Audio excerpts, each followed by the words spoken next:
Let's talk about oxygen and muscle use. So we're talking about anaerobic versus aerobic.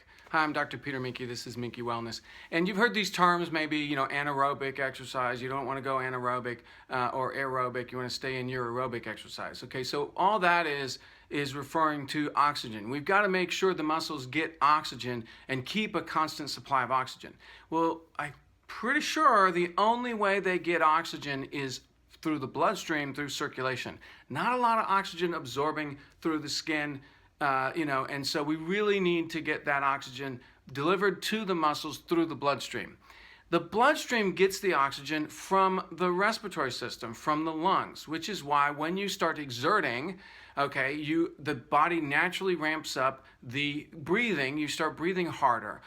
You don't breathe harder just because. You breathe harder because there's more oxygen demand. You're using up more oxygen, so the body goes into automatic mode and says, wait a minute, we need more oxygen, which means we need to increase respiratory rate. That also correlates with the increased heart rate. Okay, heart goes up. It has to pump more blood. More blood has to cycle through. We're using this more oxygen. We're also producing more carbon dioxide. Okay, so that balance in the bloodstream is what's going on. It has to be balanced in the muscles.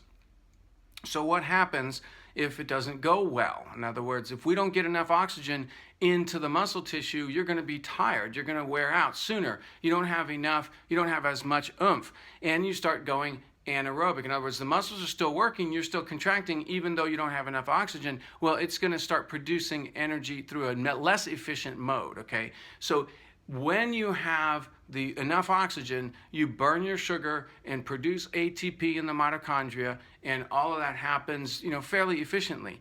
When you don't have enough oxygen, you have to produce the ATP. The muscles have to produce the ATP without burning. It doesn't burn sugar in the same way, right? It doesn't, because it doesn't have oxygen. It has to have oxygen to do that. So then what it does is it goes into lactic acid production. It's the end product of that is buildup of lactic acid. And there's where your muscle soreness comes in. So if you want to exercise and have energy and feel good and have energy and not be sore the next day, because it's the lactic acid buildup in the tissue that creates that soreness, okay? When you get up the next day and you're sore and stiff, that's from that lactic acid. And so it's basically considered a toxin. So in this case, the muscles are producing their own toxins, and the whole rest of the body's going to have to deal with it. But if you don't want to have that, you want to have a good feeling of using your body and not sore the next day, you've got to get your oxygen intake system, which is to say your respiratory system, on track. Which is why for this whole wellness course, all the stuff we've been building up to is getting strong, healthy blood in preparation for the musculoskeletal system and cardiovascular system next month.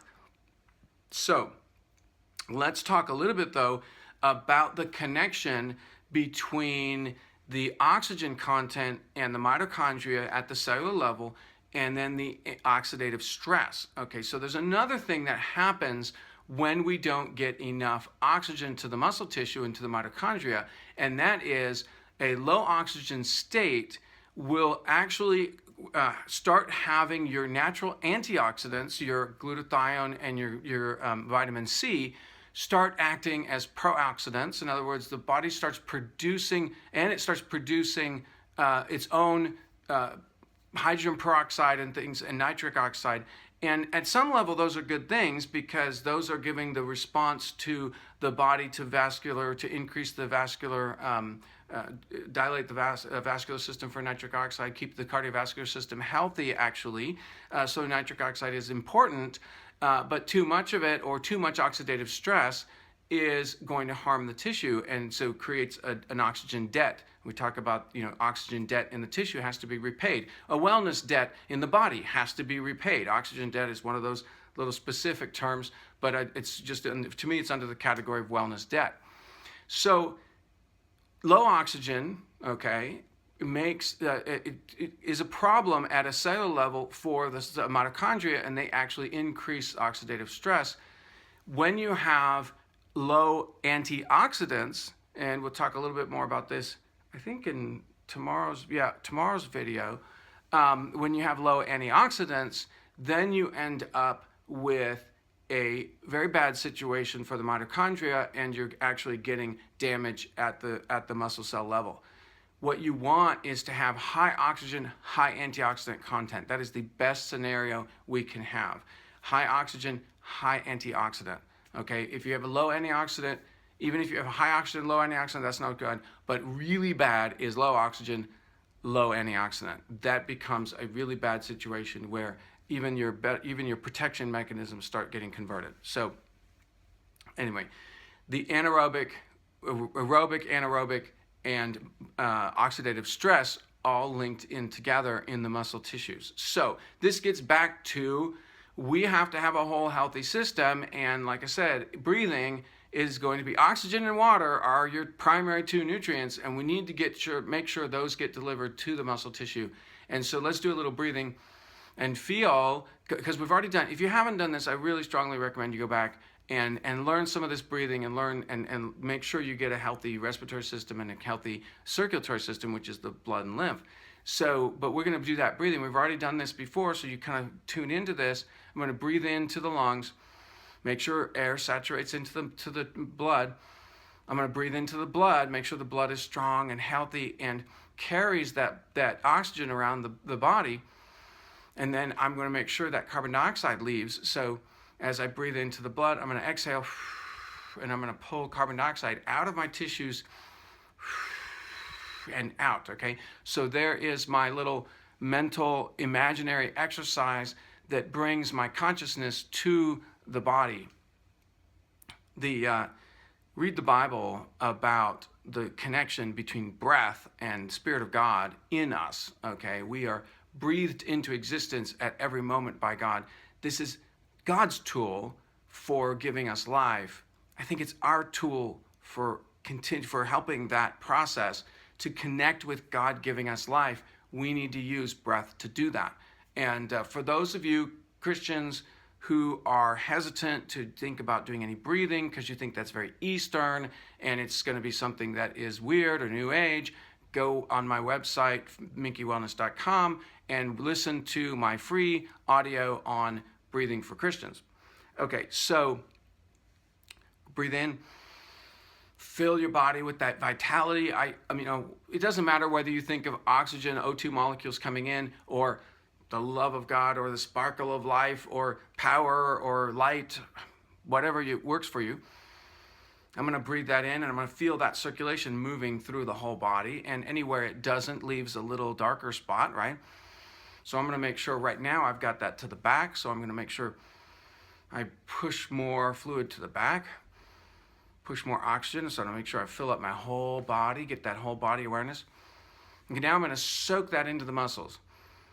Really make sure the muscles get that, and I can go through the body in, the face, all the little muscles of the face, and the neck, jaw, there's the muscles here, all the down the neck.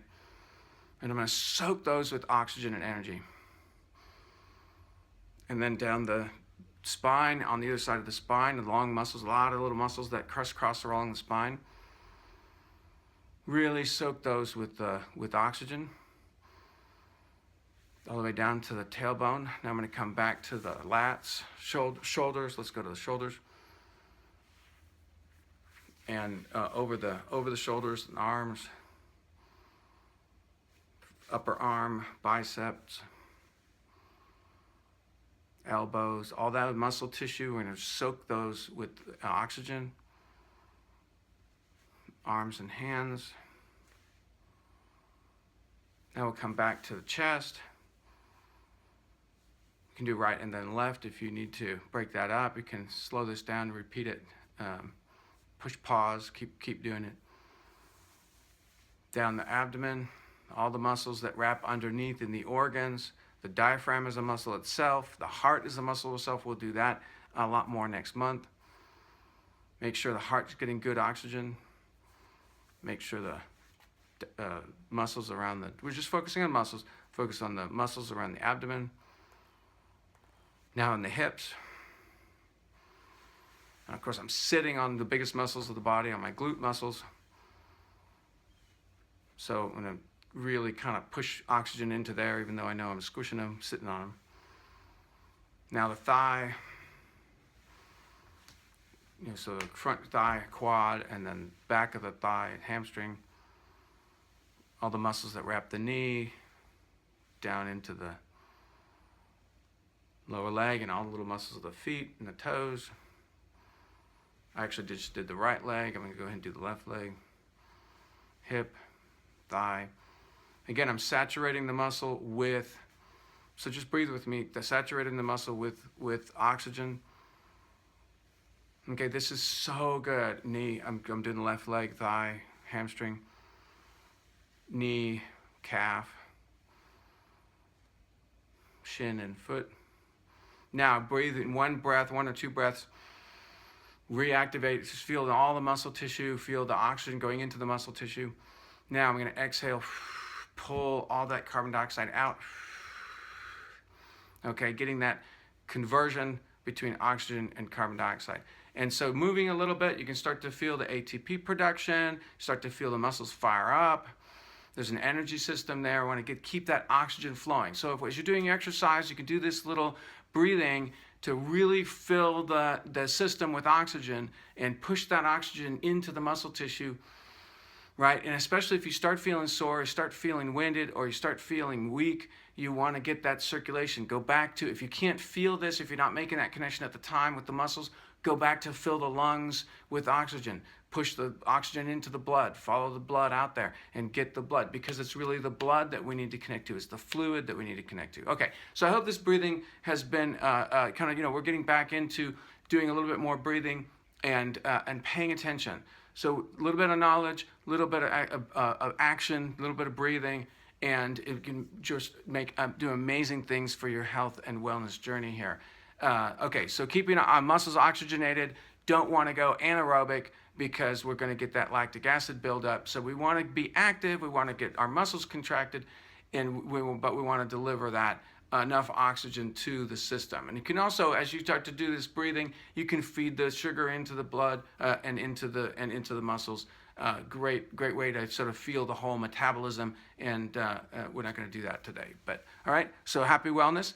Keep moving. Moving is health. Keep healthy muscles. We're working on it one day at a time.